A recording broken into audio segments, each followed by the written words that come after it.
Okay, so today we're going to look at some phrasal verbs with give. So phrasal verbs are one of the most confusing, or not one of the most, but definitely one of the most confusing parts of English for most learners. English has a lot of phrasal verbs, as I think you will find out. And many of them have different meanings. So the one phrasal verb can have lots of different meanings. And you need to know the different meanings to be understood in English. English speakers use phrasal verbs all the time. We use them constantly in our language. So it's important to be familiar. So in live English, we just look at one particular phrasal verb conjugation, here with give.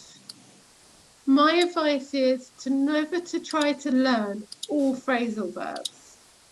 Learn the phrasal verbs that you use the most, and then learn some of the others. Okay? Because there are just so many of them. So let's look. Okay, I think someone else joined us. Check my sister. No, okay. Okay. Right. So a phrasal verb is a combination of 2 or 3 words from different categories. So you can have a verb and a particle, such as an adverb or a preposition, and it forms a single phrase. The particle often changes the meaning of the verb.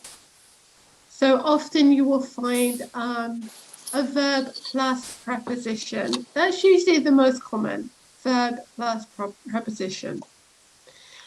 Many students translate both words separately rather than seeing them as together. This is confusing, as English cannot be translated and phrasal verbs cannot be translated in this way, as they don't often make sense if you do this. Phrasal verbs don't always translate to other languages. I'm sure that you'll find this when you use them. Okay, so give. Give is an irregular verb. It has 3 parts of give, gave, given. Give is used to indicate that you provide or have provided someone with something, so that you've given somebody something. So I give someone a present, or I give someone some advice, for example. Give is a very common verb, especially in informal speaking and writing. We use it a lot. And it has many different meanings and is used in many idioms.